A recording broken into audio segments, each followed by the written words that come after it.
mundo convertido en cementerio. ¡Que arda! ¡Que arda! Un estado que domina con el miedo. ¡Que arda! ¡Que arda! Una ciudad sumergida en un infierno. ¡Que arda! ¡Que arda! Se haga la luz y que venga un mundo nuevo y un futuro mejor cuando se apagó el fuego.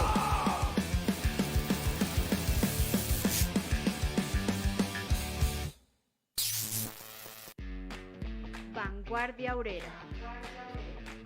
Opinión y análisis político.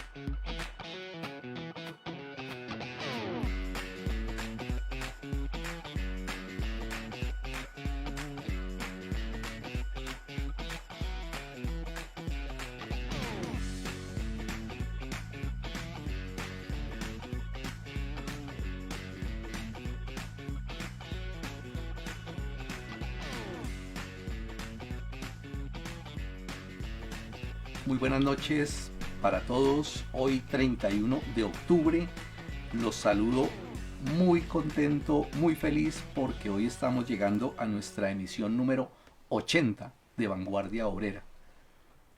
Igualmente quiero saludar de una vez a Patricia Arboleda, que nos está saludando desde Sinaltrainal Villavicencio de la Secretaría de la Mujer. Bienvenida, compañera, y muchas gracias y felicitarla por ese cumplimiento, por acompañarnos muy puntual aquí desde el inicio del programa. Igual a Álvaro Ignacio, que nos dice rojos saludos y no se puede vivir sabroso con los compas en el calabozo. Igual que a Elsa Moreno, buenas noches, fraternal saludo, y a Carlos Alfredo, saludos a todos. Recuerden compartir la transmisión, nos dice él. Por estos días en Cali se leyó en algunos de los carteles frases como estas, el pasado 28 de octubre. Que mi muerte contribuya a la libertad. Los muertos no pueden exigir justicia. Es un deber de los vivos hacerlo por ellos. Igualmente en otro cartel de Michael Andrés Aranda Pérez, quien cumplió 24 años y fue asesinado el mismo 28 de mayo del año 2021, por la policía en la glorieta de Siloé, dentro del marco del paro nacional en una marcha pacífica. Un impacto de bala acabó con su vida y sus sueños de ver crecer a su hija, y exigen justicia por parte del Estado. Igualmente en otro decían: no más falsos positivos judiciales, libertad para Juan Camilo Loaiza, tu familia te espera.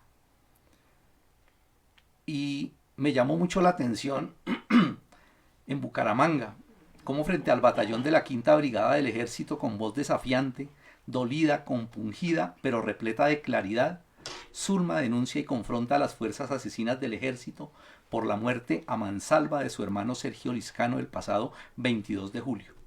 Un asesinato registrado por los celulares de sus compañeros. Sergio era un trabajador minero de la región de California en Santander. Es otra cruel víctima del terrorismo de Estado.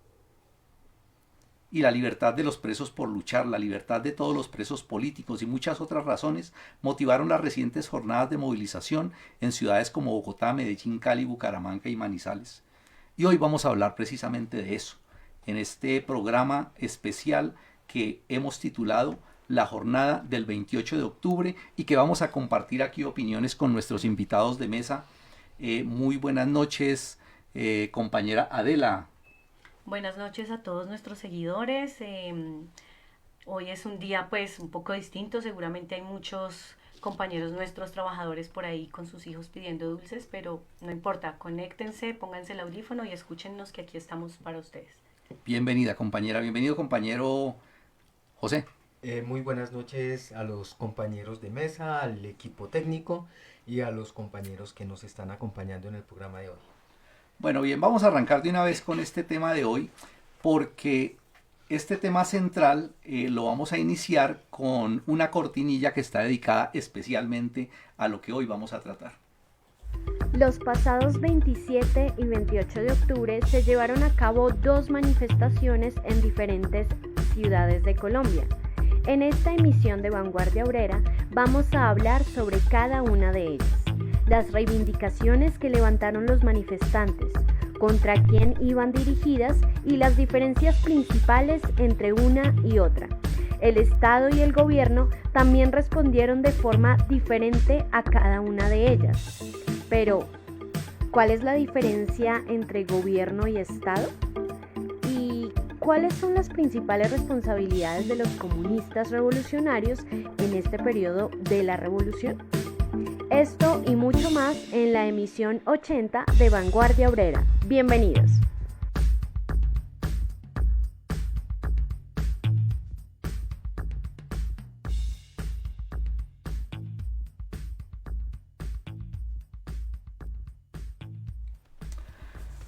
Bueno, vamos a entrar entonces aquí a tratar este tema con los compañeros de la mesa y vamos a poner en contexto porque el pasado 27 y el 28 de octubre se convocaron manifestaciones con el llamado de tomarse las calles, sobre todo, no únicamente, pero sí sobre todo, para exigir la libertad de los presos por luchar en las jornadas del 2019, 2020 y 2021. Mucha gente se movilizó, mucha gente acudió al llamado, gente combativa, gente entusiasta, gente revolucionaria, familias de todos esos muchachos que están detenidos y que han venido pasando los días, los meses, los años y siguen allá presos de manera injusta porque salieron a movilizarse, porque salieron a protestar, porque salieron a pedir por las necesidades tan sentidas del pueblo y porque no fueron solamente ellos, sino que fueron decenas de miles las que salieron a las calles en esas valiosas, históricas jornadas de movilización y de protesta, exigiéndole al gobierno medidas reales que contribuyeran, que dieran real solución a la problemática. Nos acordamos pues de esas condiciones tan terribles y de cómo el gobierno en su momento, en lugar de tomar medidas para ayudar a la población, lo que hacía era beneficiar a los grupos poderosos, a los grupos económicos y sobre todo a aquellos del capital financiero, a los bancos, y eso llevó pues a un gran descontento social y a que la gente se volcara a las calles a pedir. No podemos también olvidar que los hechos más dolorosos que se presentaron en esas jornadas no fueron las manifestaciones ni fueron las sazonadas pues de la población y sobre todo de aquella juventud combativa, sino que fue precisamente la respuesta del Estado con el terrorismo de manera tan brutal, tan cobarde y tan vil contra la población. La cantidad de muertos, la cantidad de mutilados y todo eso que ha quedado en la impunidad y pareciera que como que para el olvido. Y por el contrario, entonces se ha judicializado, se ha estigmatizado y se ha tratado de terroristas a una cantidad de muchachos que lo único que hicieron fue eso, salir a luchar por las necesidades del pueblo. Esas jornadas tuvieron además de eso el ingrediente de que se empezó también a pedir, a exigir cumplimiento a esas promesas con las que el gobierno de Gustavo Petro llegó a la presidencia, porque fue precisamente sobre esa lucha, fue sobre ese pueblo dolido, sobre ese pueblo necesitado, que la política de Gustavo Petro y toda su campaña y todos los que lo acompañaban en su campaña se montaron para prometer una cantidad de medidas en beneficio de la población y la gente está exigiendo eso. Son muchas realmente las que se pueden considerar como políticas ya que están demostradas que son de incumplimiento. Una de las más demostrativas y que tiene que ver directamente con la situación de estos jóvenes es lo del ESMAD, ¿no? Todos recordamos pues que una de las promesas de campaña era que iba a desmontar el ESMAD y todos ya sabemos pues lo que ha sucedido con eso y precisamente ahorita en la jornada del 28 hablaremos ahorita de eso, de cómo no solamente es mentira lo que ellos dijeron y que incumplieron pues con esa promesa, sino que los han mandado a reprimir a la población. Otras reivindicaciones también se levantaron por vivienda, por oponerse a los desalojos, por estabilidad laboral, algunos pues hablando también de salarios, y recordando con énfasis, con contundencia, que los presos políticos no son delincuentes, son luchadores del pueblo. Hoy precisamente uno de esos jóvenes estaba siendo llevado a los estrados judiciales, Francisco Javier Velasco, estaba siendo llevado a los estrados judiciales. No tenemos pues todavía, o yo por lo menos no tengo información de en qué paró pues esa citación, pero hay que hacerle seguimiento a eso. Y de eso es que vamos a hablar entonces aquí con los dos compañeros. Los invito entonces a que nos hagan sus preguntas, a que nos escriban sus opiniones en el chat. Y vamos pues a mirar aquí un video inicial antes de darle la palabra inmediatamente a la compañera Adela.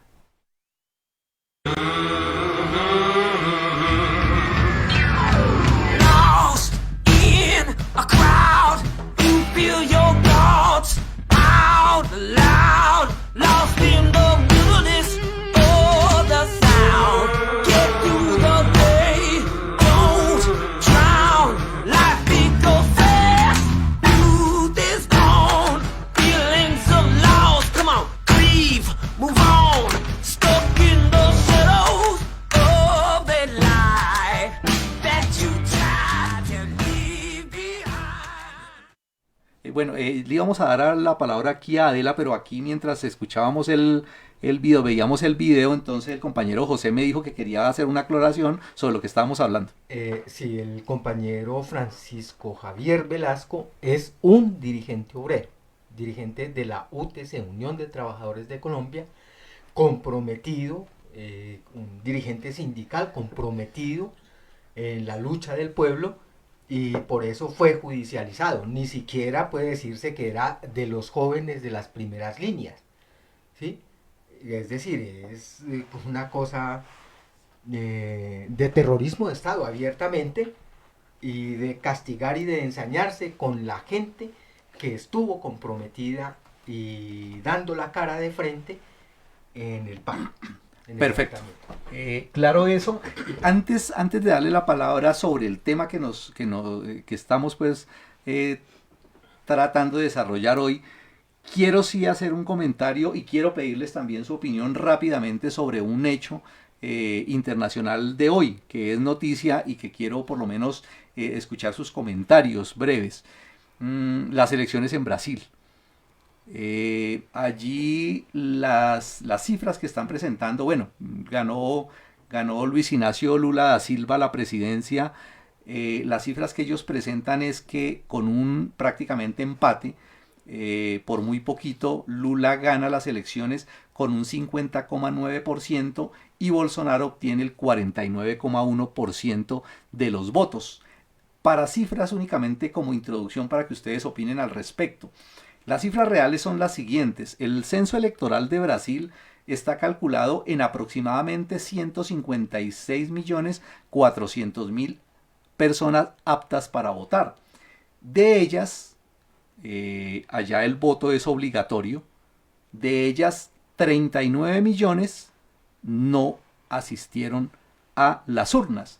Es decir, el 25%, aproximadamente el 25% de las personas aptas para votar no votaron. Lo cual quiere decir que las cifras reales, comparándolas con eso, es que Lula ganó con el 38%, Bolsonaro obtuvo el 37% y la abstención fue del 25%. Empezamos con el compañero José. ¿Qué opina usted de las elecciones allá? Bueno, lo primero que hay que decir es que sobre todo se refleja en la gran inconformidad y la desconfianza de la gente en las elecciones. Incluso siendo obligatorio el voto, es gigantesca la abstención. Es decir, la gente no cree en la politiquería burguesa. Ese es el primer asunto. Una gran parte. El otro asunto, una gran parte de la gente que votó por Lula realmente no votó por Lula. Votó en contra de Bolsonaro. Y lo que había, pues, y lo que se sabe, pues, de un personaje ultra reaccionario y que se cebó contra el pueblo incluso con las matanzas que hizo en los barrios populares, en fin, es decir, una gran parte fue por ese lado. Sí, efectivamente creo que ese 25% refleja un importante brote de rebeldía que los revolucionarios conscientes, que los comunistas deben tener muy en cuenta, y estrechar esos lazos internacionales de lucha. Me parece que es una cifra importante para la lucha del proletariado internacional. El otro asunto, pues, ya para terminar con esto, creo yo, es que sigue, pues, se nota, pues, también en la situación de Brasil la ausencia de una dirección revolucionaria que sea una alternativa real a eso, ¿no? Porque lo visto, pues, es que en una cifra tan apretada de prácticamente 50-50, de dos aparentemente extremos, sin embargo, la gente no está contenta con eso, la gente quiere algo diferente y la gente no vota por el que votó, sino votó fue en contra de lo otro. Hay un inconformismo generalizado, muy similar, creo yo. En eso hay un parangón ahí con lo sucedido en las pasadas elecciones también. Recordemos, pues, la cantidad de gente que votó en esa ocasión por el ingeniero, por alguien que no tenía ninguna propuesta, pues, real de gobierno ni nada de eso, ¿no? Entonces hay un descontento general en la población, y en Brasil se evidencia también eso. La gente quiere cambio, la gente necesita algo verdaderamente que transforme la sociedad, que le dé solución a las necesidades tan sentidas, y que ya ha sido evidente que Lula no le dio salida cuando fue presidente, Bolsonaro obviamente tampoco. La gente quiere algo distinto, y ahí está, pues, el camino expedito, está el terreno abonado para que las ideas revolucionarias, para que la línea, pues, revolucionaria se abra camino y pueda ser realmente una alternativa hacia una transformación real.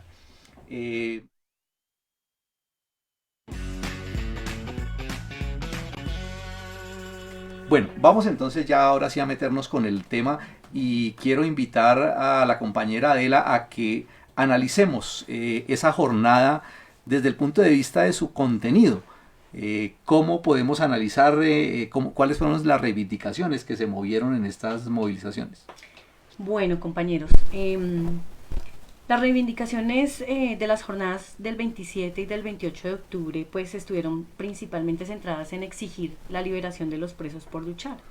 Como ya lo decía compa Ricardo, pues es una promesa que fue de la campaña electoral, una promesa que ha sido burlada y que incluso sigue siendo reprimida pues por el actual gobierno. Pero hay algo importante, y la jornada del 27, realizada en particular en Bucaramanga, fue una movilización que partió desde la Universidad Industrial de Santander hasta la Fiscalía, en una jornada convocada por los compañeros de la Escuela Sindical María Cano y apoyada por los comités de lucha, que además de incluir esa reivindicación de exigir esa liberación de los compañeros, también estaba centrada en la denuncia del asesinato del compañero Sergio Liscano, pues, a manos del Ejército Nacional en medio de una protesta. Y por supuesto, pues, exigiendo también las otras reivindicaciones y necesidades que no han sido satisfechas. Pues necesidades como vivienda digna, alza de salarios, mejores condiciones laborales, salud, educación, bueno, en general eso. El contenido entonces de esas jornadas del 27 y del 28 es un contenido rebelde, compañeros, es un contenido de descontento en general, tiene una calidad muy importante, y aunque el movimiento pues sigue, sufrió un sacudón del que apenas está recuperándose con las elecciones y las promesas de cambio del actual gobierno y de la paz total y demás, pues estos son unos pequeños pinos pues de reorganización, y como correctamente pues ha analizado este programa y ha analizado el portal Revolución Obrera, se mantiene una tendencia hacia un nuevo estallido más fuerte, más organizado, y pues esto es inevitable ante la imposibilidad de que las exigencias del movimiento y sus necesidades sean resueltas. Y pues no es para menos, compas, sobre todo cuando ni siquiera la promesa del desmonte del ESMAD, que fue una de las banderas del actual gobierno, se ha cumplido. Al contrario, la represión se agudiza, y a quienes en medio del estallido obligaron a las clases dominantes a ceder por dejar un gobierno disque alternativo, pues en lugar de responder con la libertad inmediata de los presos por luchar, no, pues les mandan el ESMAD a atropellar, a reprimir, a golpear. Entonces, pues el contenido de estas reivindicaciones es muy revolucionario. Yo incluso he leído un documento que se ha publicado en el portal Revolución Obrera que se titula Programa Inmediato, y considero que en definitiva esas reivindicaciones siguen siendo muy vigentes y son las reivindicaciones que los luchadores necesitan conquistar en las calles de forma independiente y de forma organizada. Y el 28 en particular, pues la manifestación que fue por la libertad de los presos políticos, porque definitivamente los presos políticos no son delincuentes, así lo decía la mamá de Rolando, que pues quisiera que el equipo técnico tal vez nos ayudara con ese video de ella pues denunciando y exigiendo la liberación de esos compañeros. Mi nombre es María Sonia Ramírez de Quintero, soy la madre de Rolando Quintero, que son los 10 PR que están detenidos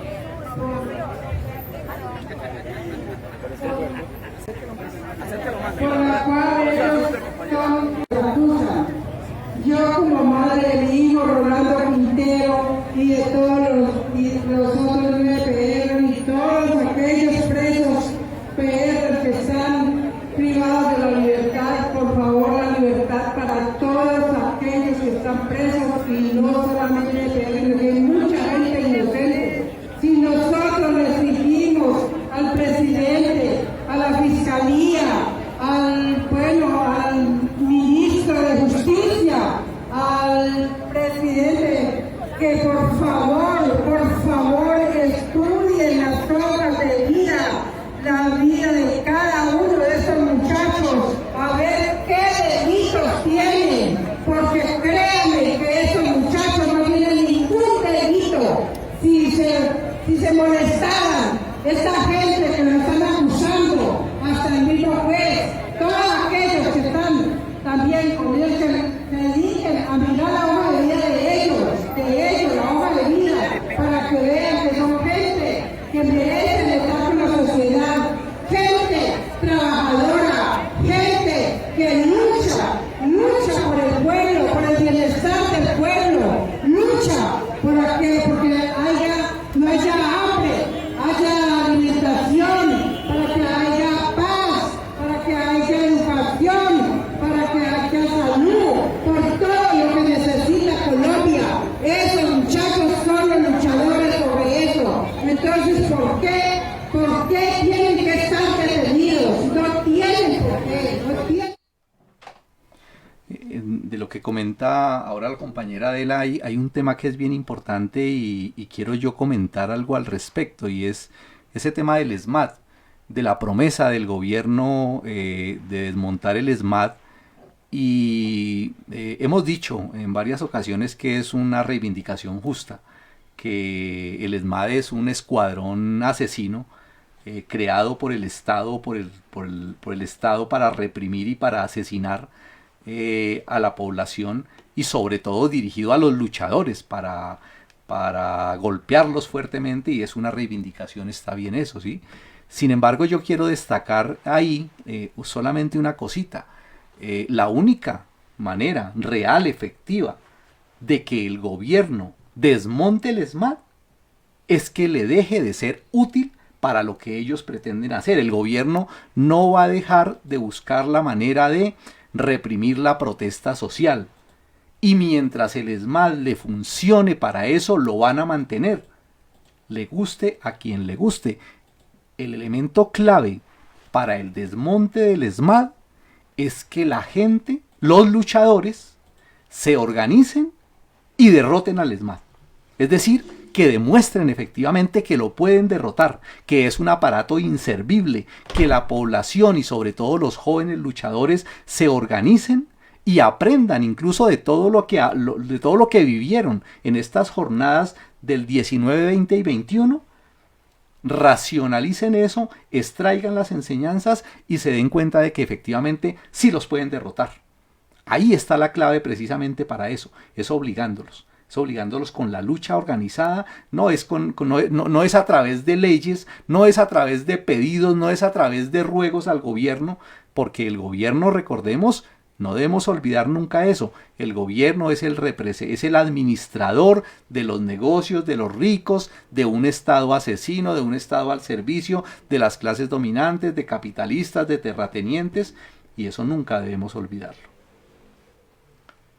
Bien, la compañera Adela estaba hablando precisamente de ese tema de las reivindicaciones. Y en ese sentido, ¿cómo se entiende el tema de las exigencias? O sea, ¿contra quién son esas exigencias? ¿Sí? Y de una vez, las diferencias que hay en esas jornadas, con esa otra jornada, con esa otra movilización del 29. Bueno, las exigencias, digamos que desde el punto de vista de los revolucionarios, ¿sí? Desde el punto de vista de los comunistas, las exigencias son contra el Estado de la burguesía y los terratenientes, contra su institucionalidad podrida, corrupta, bueno, y por supuesto, pues, hay que decirlo claramente, contra el gobierno que en este momento administra sus designios. Es contra ellos esas exigencias.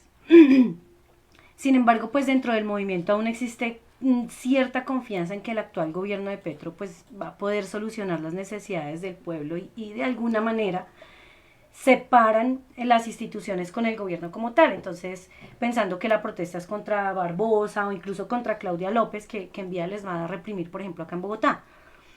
Pero la realidad pues nos sigue demostrando que sea el gobierno que sea, llámese como se llame, mientras participe en el estado de los capitalistas, mientras exista una base económica capitalista de explotación asalariada, mientras el poder político no esté en las manos de los obreros y los campesinos, pues el que gobierna representa a las clases explotadoras, ¿sí?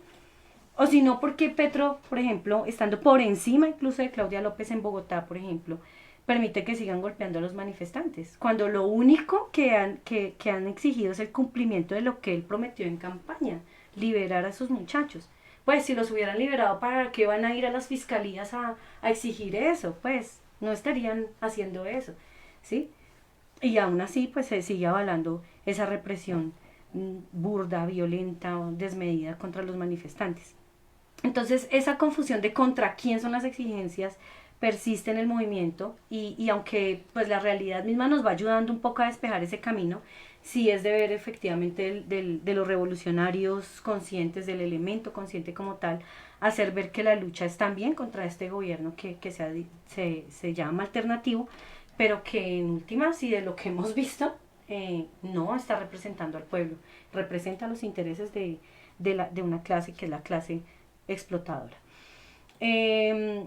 Ahora bien, hay que diferenciar el contenido de las diferentes manifestaciones que se están presentando en el país, porque digamos que la oposición también ha salido a manifestarse, incluso varias veces, incluso se ha hablado de una posible manifestación en apoyo al gobierno. Bueno, hay diferentes tipos de manifestaciones también. Y en este caso, el contenido mismo de las jornadas del 27 y 28 con relación a las del 29, pues dejan ver que son intereses de clase distintos. El 27 y el 28 pues se mantuvieron en escena las reivindicaciones más sentidas del pueblo colombiano y en especial lo que tiene que ver con el terrorismo de Estado, que se expresa pues en la detención de los jóvenes luchadores, en el estallido social, incluso siguen persiguiéndolos. Se expresan los asesinatos sin justicia de decenas de muchachos pues desde el 28A, en la persecución a los hermanos indígenas, a los sin techo, a los trabajadores como Sergio Liscano, y pues como decía antes, en razones, también reivindicaciones y razones puras pues, por las que cualquier desposeído lucha, ¿sí? Por salud, por educación, por vivienda, por empleo, por salarios que le alcancen a uno aunque sea para comer. Ahorita la inflación y todo es una carestía terrible. Entonces, todo esto en contraposición pues a las razones de esa marcha del 29 de octubre, que tiene como bandera pues que es decir que son contra Petro, pero que en realidad pues, son manifestaciones en defensa de los privilegios de esa clase explotadora. ¿Sí? Privilegios que mantienen ellos a costa de la explotación a la clase obrera, a costa del sudor y el sufrimiento del pueblo, y pues en medio de una recesión económica anunciada y que estamos viviendo los de abajo. los capitalistas pues ven amenazada su ganancia y si bien pues en este momento las reformas de Petro no han tocado en absoluto los privilegios de esa clase, sino que pues los han representado a la altura, pues ellos salen a demostrar incluso con fuerza que no van a permitir que les toquen sus negocios, e incluso ponen a marchar a una parte del pueblo y evocan a Dios y a los valores de la familia, etcétera, ¿sí? Porque pues además recordemos que los que marchan, o mejor los que impulsan esas marchas, los que las lideran, son de todos modos pues un sector bastante retardatario de la burguesía, de la derecha, un sector mafioso, un sector paramilitar incluso. Entonces, y ese sector de todos modos sigue ardido porque pues no tuvieron un representante digno para gobernar en estos 4 años. De hecho, Cabal salió a decir que lo primero que tienen que hacer es recuperar las alcaldías, y porque todo lo que toca los progresistas, los mamertos lo destruyen, bueno, pues que solo hay basura, hambre, robo, homicidios, bueno, pues como si digamos que de un gobierno a otro, de verdad se viera algún cambio o nosotros viviéramos en algún paraíso, cuando gobierna uno o cuando gobierna el otro, no.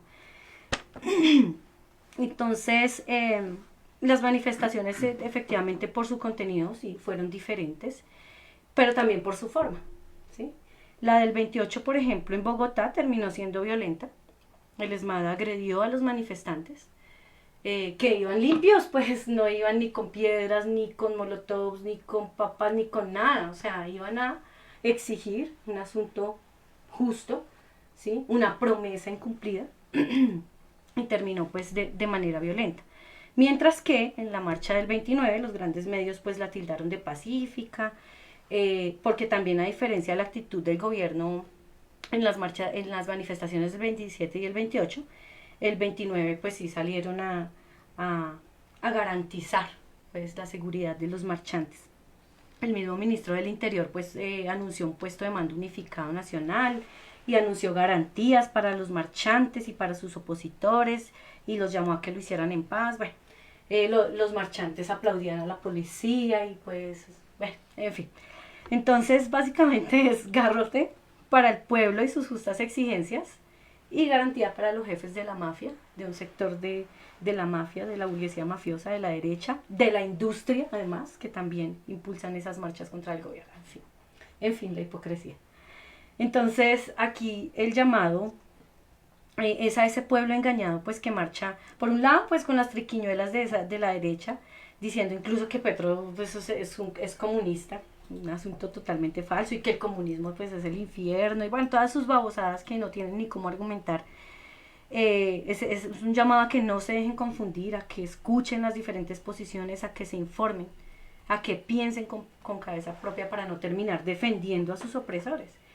Y también, compas, el llamado en general al movimiento, porque también dentro del movimiento de masas hay confusiones, y hay confusiones que están dividiendo, ¿no? ¿Sí?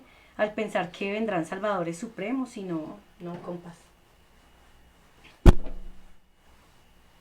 Efectivamente solo el pueblo salva al pueblo, y los desposeídos, los explotados, los oprimidos pues debemos unirnos para enfrentar el oprobio, la humillación, la superexplotación a la que nos tienen sometidos. Pero también el llamado es a esas organizaciones convocantes de esas jornadas, que pusieron su logo, que firmaron, a que volvamos a unirnos, porque un estallido social, otro estallido social se acerca, las condiciones objetivas así lo demuestran, y hay que prepararse. Estas jornadas, compañeros, por su contenido, son muy revolucionarias. Así hayan sido modestas, son muy revolucionarias y son un pequeño avance de lo que se viene.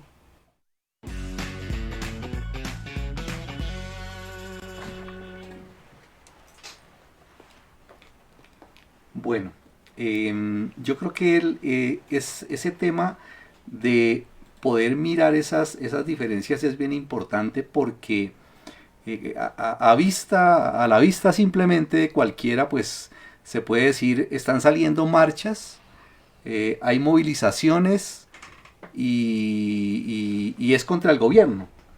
Y se puede pensar que es una y la misma cosa, o que con aquella frase, por ejemplo, de que el enemigo de mi amigo es mi enemigo, Pues así.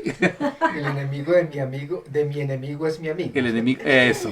Entonces se puede asociar y entonces como que tenemos algo en común, ¿cierto? Se dice, bueno, si se está marchando contra el gobierno, hay un acuerdo táctico ahí, hay una identidad de objetivos. Sí, hay que tener O sea, que hay que entender muy bien eso. Además de eso, porque no hay que desconocer que sale gente. Por ejemplo, a la marcha del 29 salió gente.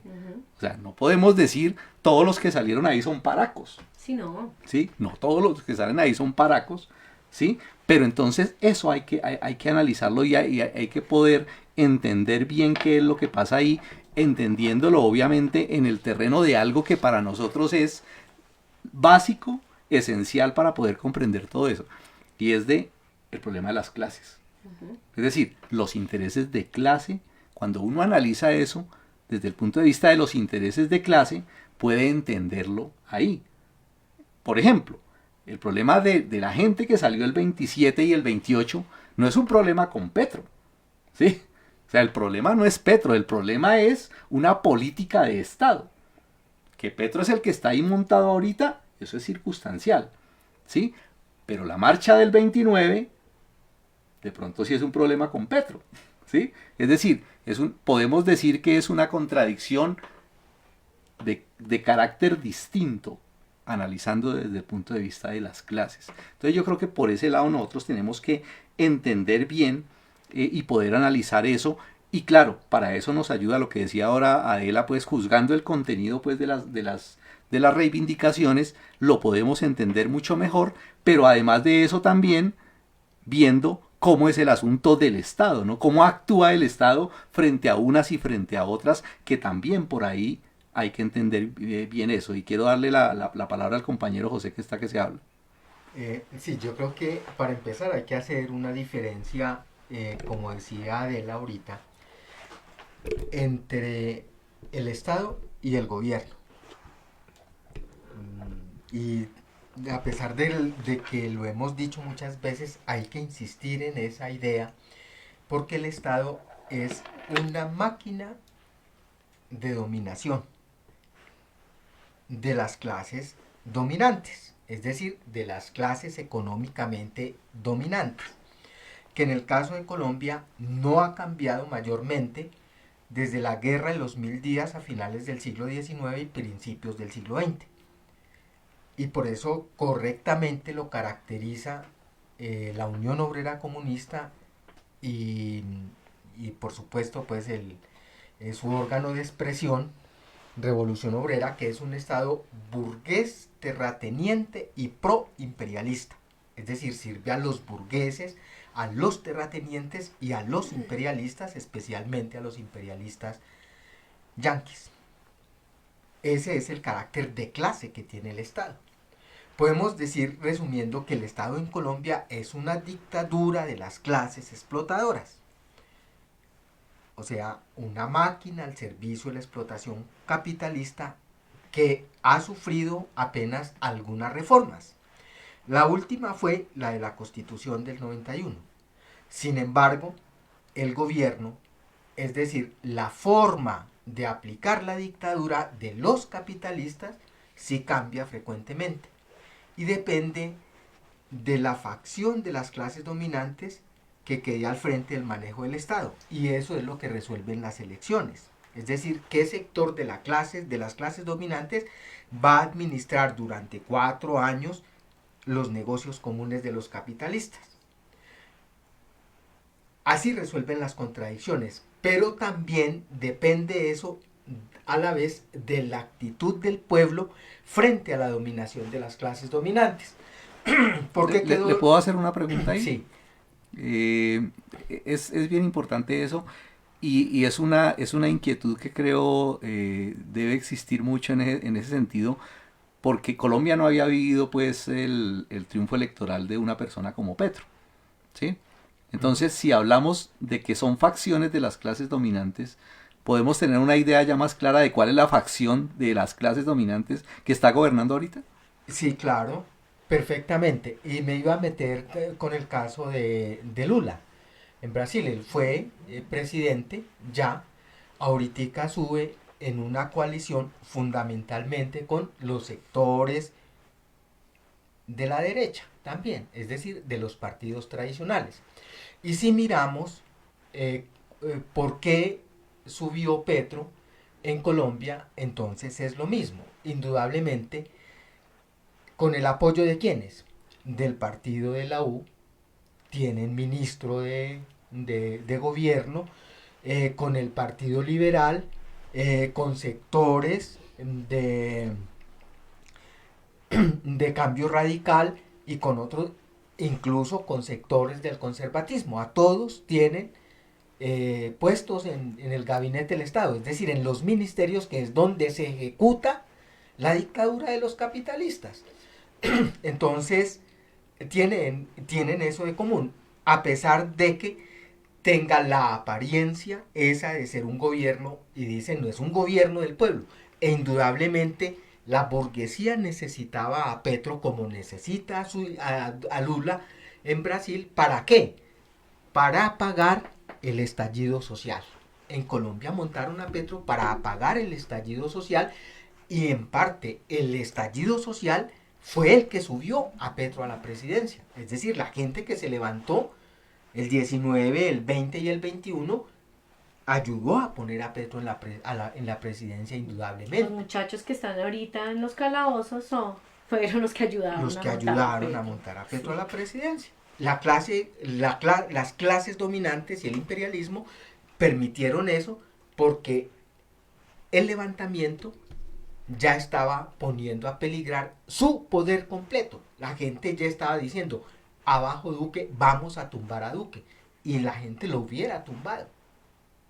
En efecto. Sí, podríamos decir que con la llegada de Petro a la presidencia, como para más claridad y no darle tanta vuelta a esto para seguir, podemos decir que se dio un poco de poder el sector paramilitar en el control del Estado, ¿sí?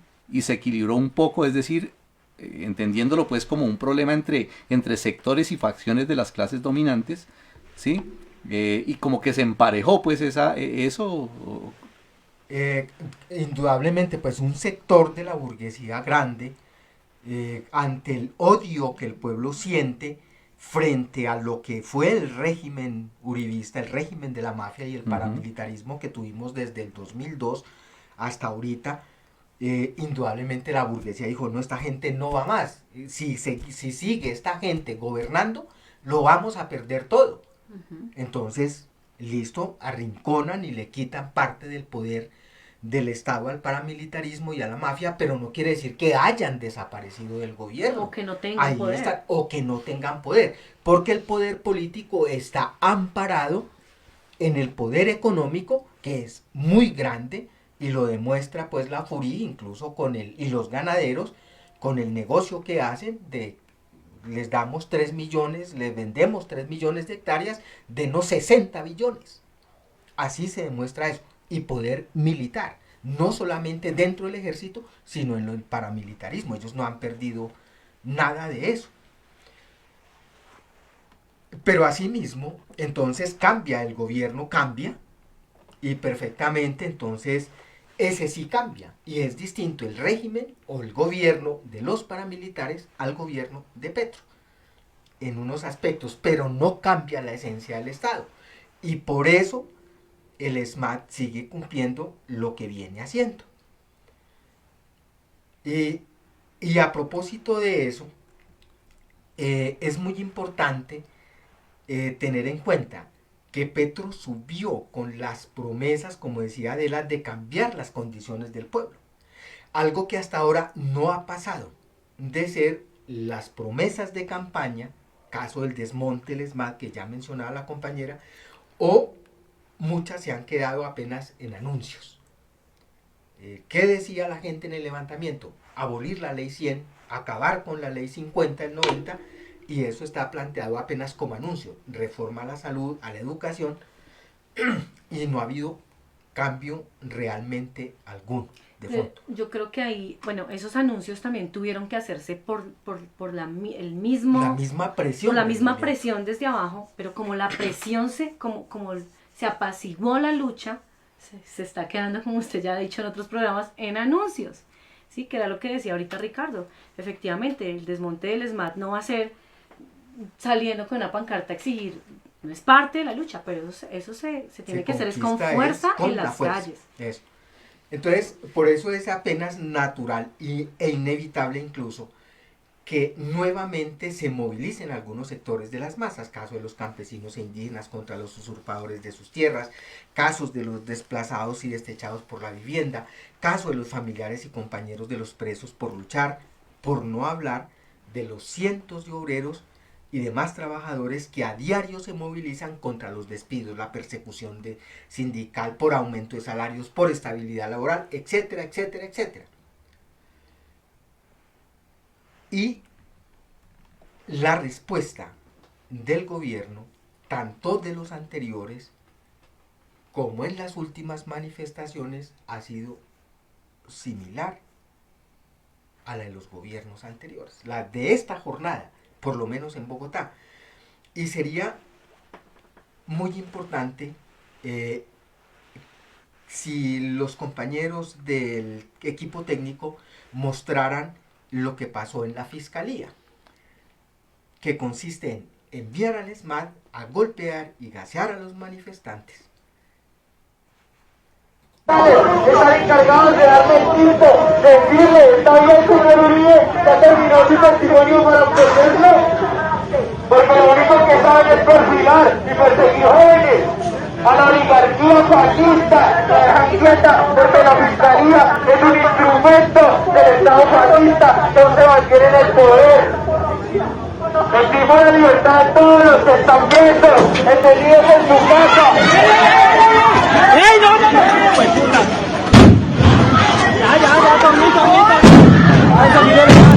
Acaba de salir el ESMAD disparado. Acaba de salir de una vez el ESMAD acá, estamos acá. Pero qué loco lo que tiran de allá. Con cuidado que también. Dani. Menos mal, ahí quedó grabado básicamente cómo está saliendo el ESMAD de una vez acá a coger a... Y con esa banderita de 50 centímetros por 50 era que van a incendiar la fiscalía, sí. según Vicky. Eso. Como se ve, pues los manifestantes lo único que hicieron fue quemar la bandera de la fiscalía. Ya se había quemado otra, entrando. Y pintar los muros exigiendo la libertad de los compañeros detenidos. El ESMAD estaba emboscado dentro de la fiscalía y salió de una vez disparando aturdidoras y gases lacrimógenos. Como decía Adela, la compañera Adela, no hubo piedras, ni molotov, ni papas bombas, ni siquiera garrotes, e incluso ni siquiera escudos por parte de los manifestantes. Fue una agresión brutal y letal de esos perros del ESMAD. Uy, compa, pero ahí sí toca analizar que, fíjese lo que es, el peligro que es confiar en que un gobierno alternativo no nos va a reprimir. Yo creo que toca seguir manteniendo lo que se mantenía en el estallido social, ¿no? Salir a las manifestaciones con su casco, con su escudo y protegidos, porque nos están reprimiendo igual o incluso peor. Y con los garrotes, como Exacto, salieron los en Vera. Salir organizaditos. Pero incluso cómo se ensañaron estos perros, que inmediatamente ya el grueso de los manifestantes se dispersaron en los primeros minutos. Y estaban en esas cuando llegan cantidad de los llamados matrimonios, es decir, las motos esas donde va el policía y el parrillero, esta vez eran de la disponible, por la avenida Esperanza, y desde una de las motos en movimiento le dispararon a poquitos metros directamente con una aturdidora a la ingle a un compañero. Y una vez quedó tendido. Es decir, ¿qué tiene eso de distinto a lo que hicieron con Sevicia a los hermanos indígenas en Vera, en el centro de Bogotá, la semana anterior? ¿Y qué tiene eso de distinto a lo que hacía el gobierno de Duque a lo que ha hecho pues los gobiernos, lo que hicieron los gobiernos de los paracos? Nada. Y fíjese que ahí sí los medios de comunicación no salen a indignarse, ¿no? Como la indignación generalizada de los Embera que golpearon a los pobres policías, según ellos. ¿Ah, sí? No, los loros No. cagatintas pues de A los nosotros medios sí que nos burgueses den duro, que vale van huevo. y justifican la agresión con el cuento ese de que es que los manifestantes dizque iban a incendiar la tal fiscalía, a incendiar ese antro. Ojalá lo hubieran hecho.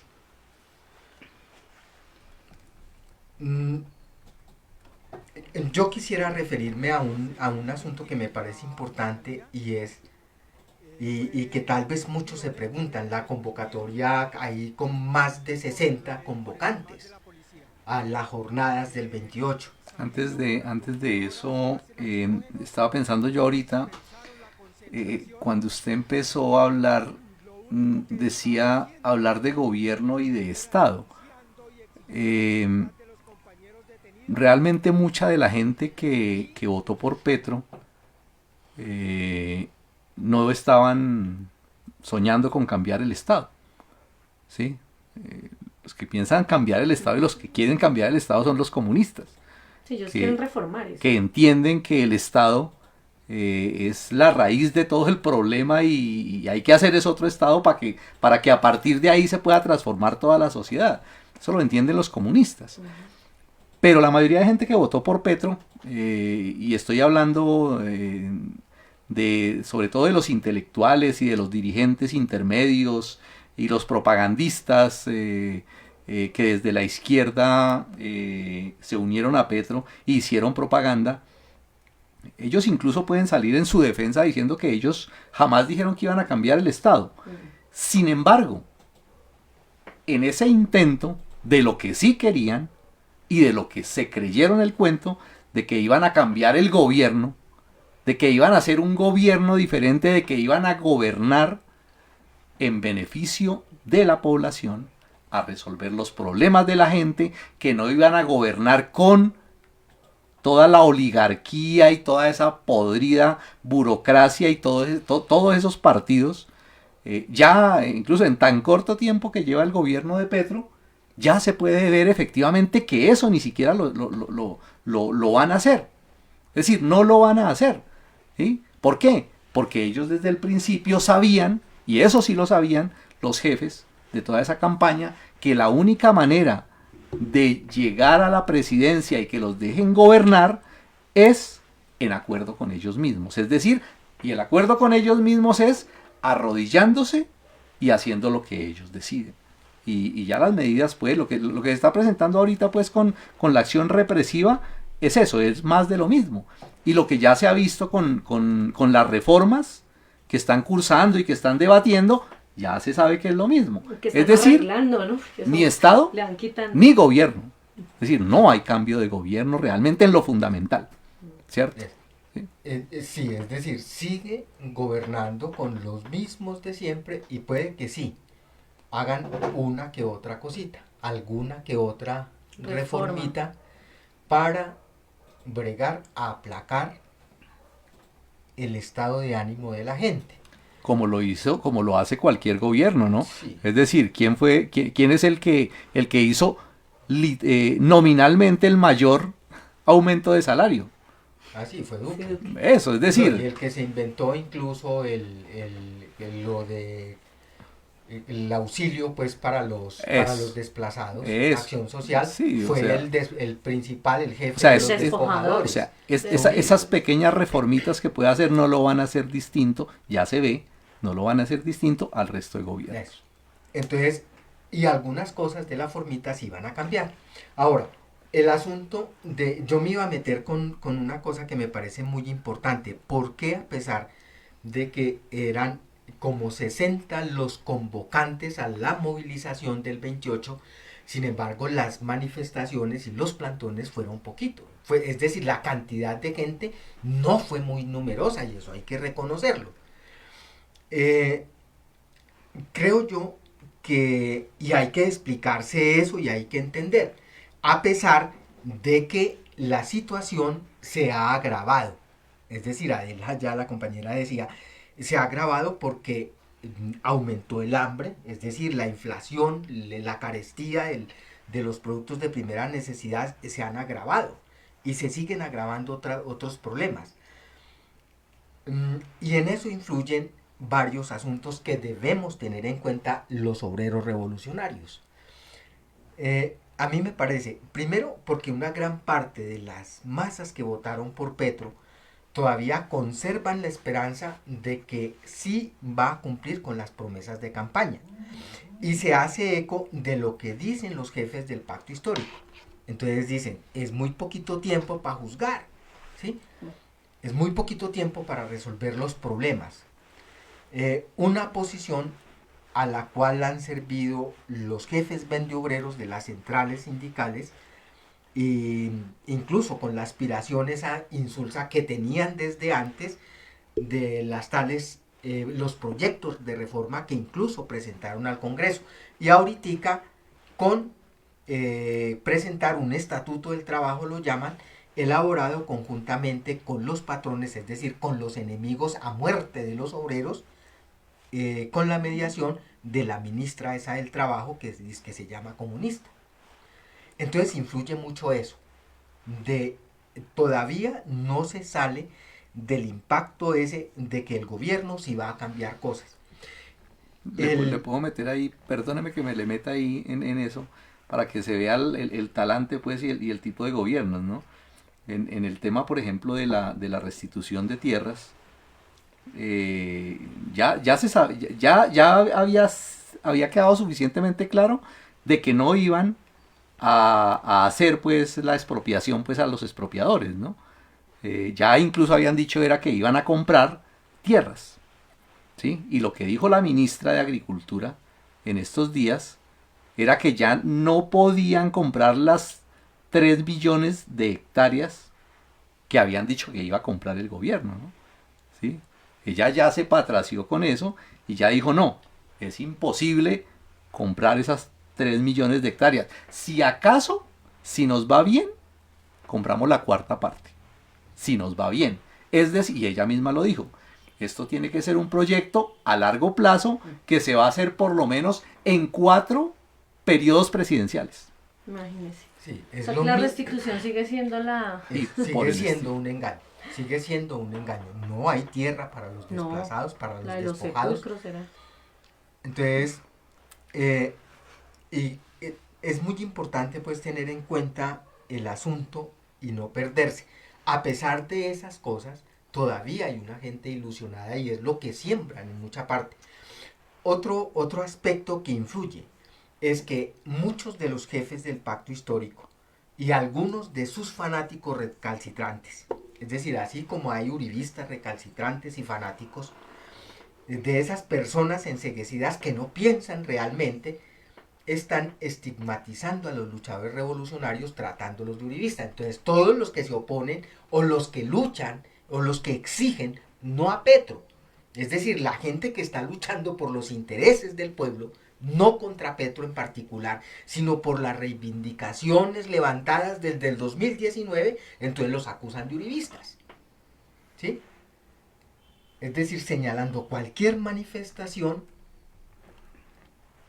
De uribista. de uribista, es decir, poniéndolos en el mismo lado que los enemigos del pueblo, sin observar la gran distancia que hay entre los asesinos, los despojadores del pueblo como los Uribe, los Lafurí y los grandes explotadores como los Sarmiento Angulo, el grupo empresarial antioqueño, es decir, los llamados de la gente, los llamados gente bien y la gente sencilla del pueblo que solo está reclamando lo que le pertenece o a lo que tiene derecho. Y está hastiada ya, como decía la compañera Ela también, de sufrimientos, de vejaciones y de promesas incumplidas.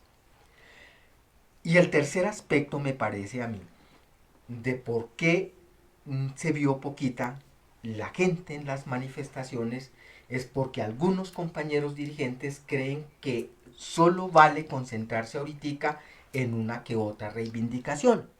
Entonces quedan esas luchas por separado. Entonces en el caso concreto, claro, la movilización tuvo como centro la liberación de los prisioneros por luchar. Pero con esto se separa la lucha de los familiares y los compañeros por la liberación de los presos políticos de la lucha que están librando ya otros sectores y otros compañeros, como los que están en la recuperación, los indígenas y campesinos, por la recuperación de las tierras, por la vivienda, por la preservación de los recursos naturales, pero además, como les decía, por la lucha que vienen librando dispersos los obreros y demás asalariados que están divididos por los jefes vendeobreros de las centrales sindicales contra la embestida de los patronos que no ha cesado, ¿sí?, en la mayoría de las empresas. De ahí que lo correcto y lo obligado para los dirigentes honrados, para los revolucionarios, para los comunistas, es unir esas luchas dispersas en una sola. La compañera, la mamá pues del compañero detenido, de Rolando, decía con claridad, es que esos son, ¿por qué estaban peleando? Por la vivienda, contra el hambre, contra el desempleo, es decir, son por las reivindicaciones, todas esas que siguen vivas y vigentes. Esa separación es además peligrosa, porque conlleva a que en el caso de lo que pasó el viernes, el 28, se utilice la justa movilización de los familiares y de los demás trabajadores por la libertad de los compañeros, como si la jornada hubiera sido convocada por las primeras líneas, es decir, esa división que la burguesía y las clases dominantes, incluso sectores de los reformistas, separaron y aislaron a los jóvenes de las primeras líneas, la quieren mantener. La quieren mantener y eso es peligroso. No podemos permitir que se separe nuestra juventud de la lucha general del pueblo. Y por eso además es otro motivo para unir y no separar. Dividir, en resumen, le sirve a los enemigos del pueblo. Resumiendo, es necesario luchar contra la corriente, esa corriente de esperemos y que no, porque las masas trabajadoras tienen razón en sus reclamos y es justa la rebelión que se está cocinando y la indignación que crece. Eso no ha cesado. Los revolucionarios, los comunistas, los compañeros dirigentes no pueden separarse de esas masas, sino que deben luchar por unir esos reclamos, por unir esas expresiones de lucha y manifestaciones en una sola lucha y alrededor de las banderas que no son distintas, compañeros, son las que fueron enarboladas en los levantamientos del 19, del 20 y especialmente el 28 de abril del año pasado, y que, como decía la compañera al principio también, están recogidas en el programa inmediato propuesto por la Unión Obrera Comunista y el portal Revolución Obrera. Creo que ese es el asunto clave, decisivo e importante de lo que hay que hacer ahorita.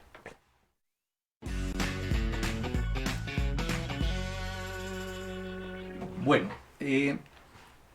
todo esto lo que nos pone es a cuestionarnos a nosotros mismos el papel que está jugando la gente de avanzada, los revolucionarios, porque lo que se pone en evidencia ahí es que los problemas de la gente no se están solucionando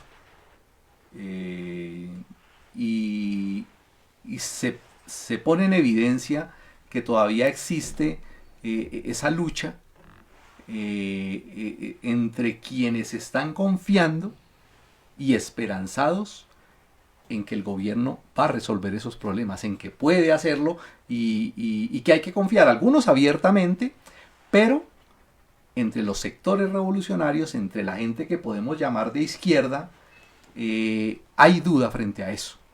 Y es muy evidente el hecho de que, por ejemplo, la convocatoria para la jornada del 28, la que yo vi pues que estaba circulando en redes, está firmada por una cantidad mayor, casi 60 pues grupos, y si se juzga, se compara eso contra el trabajo y contra la gente que salió, no salieron, es decir, no representa, no, es algo que está sucediendo ahí y el hecho también de que no se esté trabajando firmemente por levantar esa plataforma de lucha del pueblo colombiano, que es lo que hay que levantar. Es decir, la gente no puede quedarse esperando a que el gobierno de Petro solucione los problemas. Y claro, salir solamente frente a hechos ya cumplidos de que se ve que no van a hacer nada, como es el asunto de los presos, de los detenidos. Entonces, cuando ya se ve que efectivamente no van a hacer nada, entonces salgamos ahora sí. Lo del ESMAD ya es evidente que no lo van a hacer, entonces no, salgamos ahora sí. No, lo que hay es que enfatizar, aclarar, difundir, hacer conciencia de que las conquistas de los trabajadores se conquistan es en las calles, es con el paro, es afectando la producción, es obligando al gobierno a tomar medidas, pero es obligándolo, no es rogándole, no es pidiéndole, es obligándolo a eso, ¿sí? Entonces es bien importante que se pueda trabajar por eso. Ahora, ¿quiénes son los únicos que pueden hacer eso? La gente consciente. Los revolucionarios que entienden que esa línea de actuación es la correcta, que ese es el camino correcto. ¿Por qué? Porque de parte de los dirigentes que están casados y comprometidos con el gobierno, ellos no se van a mover para eso.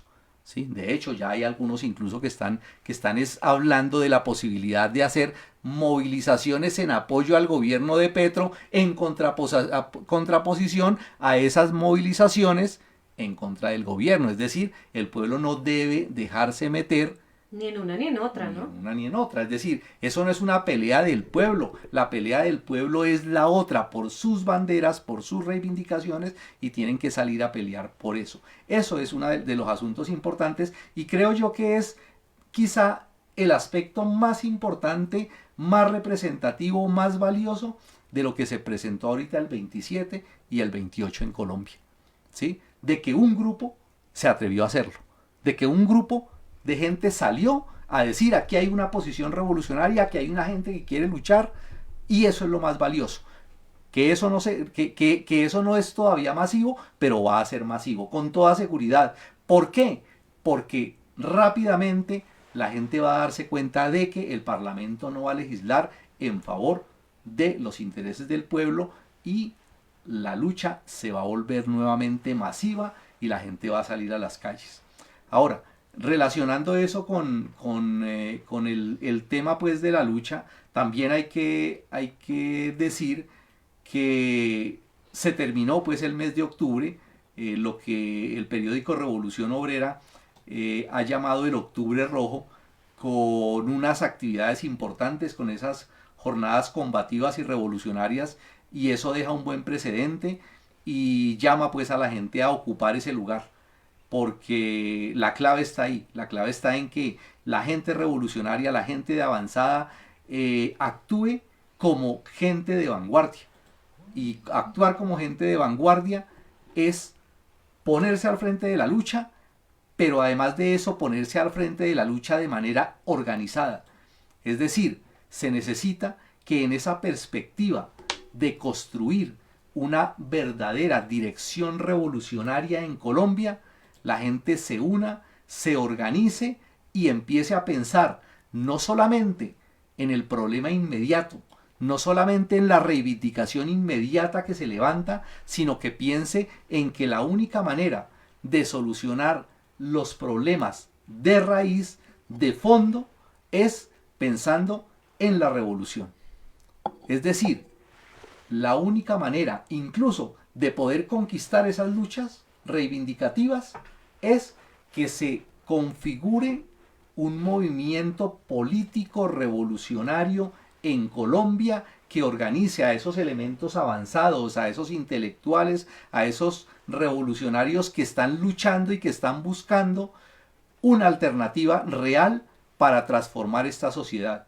Y cuando ese camino coge fuerza, cuando ese camino empieza a juntar a esos 3, a esos 5, a esos 20, a esos 50 que están en todas partes del país y se organizan, ya no simplemente como trabajadores, ya no simplemente como estudiantes, ya no simplemente como luchadores ecologistas, ya no simplemente como proletarios agrícolas, sino que se organizan en lo fundamental, como revolucionarios, como comunistas, se van a potenciar como organización y van a ser capaces no solamente de conquistar esas reivindicaciones inmediatas, sino que van a poder relacionarlas directamente con la solución de fondo, que es un programa revolucionario. Y en ese sentido hay que decir que la perspectiva es brillante, es decir, que se puede confiar en el futuro, que no hay que desmoralizarse o bajar la guardia porque en la batalla del 27 y del 28 no fueron miles los que salieron a las calles, no. Cuando el camino es correcto, cuando se tiene la razón, hay que persistir confiando en el futuro y confiando en que eso va a ser ejemplo y que esa gente que está todavía expectante, que está todavía guardando alguna esperanza, alguna ilusión en el gobierno, se van a dar cuenta de que el camino es por este lado y van a empezar a transitar y van a empezar a organizarse por este camino que es el camino de la revolución. Así es que hay que trabajar y por eso los llamamos a todos, a los que nos están acompañando en esta jornada, a que se organicen, a que se vinculen, a que trabajen denodadamente por lo que hay que construir aquí, que es el partido político revolucionario, y a eso los está llamando también la Unión Obrera Comunista. ¿Algunas palabras finales, compañeros? No, solamente agregar de que además del partido se necesita organizar los revolucionarios, pues en general, incluso los que no comparten las ideas comunistas, pero que son revolucionarios sinceros, también hay que hacer un frente revolucionario. Hay que hacer un frente, incluso con gente de otras clases, que puede que no compartan plenamente el programa comunista, pero sí están de acuerdo con que hay que conquistar esas reivindicaciones del pueblo y que hay que conquistarlas con el paro, con el levantamiento, y con ellos tenemos que unirnos también. Sí, finalmente pues el llamado a continuar en la lucha, a continuar exigiendo la liberación de nuestros compañeros presos por luchar, y las exigencias y las necesidades que no han sido satisfechas. Entonces, compas, la cita sigue siendo en las calles y esperamos escucharnos pronto. Muchas gracias, compañeros, por habernos acompañado en esta versión nueva del programa Vanguardia Obrera. Al equipo técnico, muchas gracias, todo salió muy bien y los esperamos en una próxima emisión de nuestro Vanguardia programa. Obrera. Muy buenas noches, compañeros, muchas gracias. Compas, una cosita final. La idea es hacer varios cambios en el programa, bueno, introducir algunas cosas nuevas. Sería muy importante contar con sus opiniones, qué les parece el programa, de pronto el horario, qué ideas tienen ustedes que nos puedan pues servir también para mejorar en estas emisiones de Vanguardia Obrera. Estamos atentos entonces a sus opiniones y buena noche para todos. Vanguardia Obrera. Opinión y análisis político.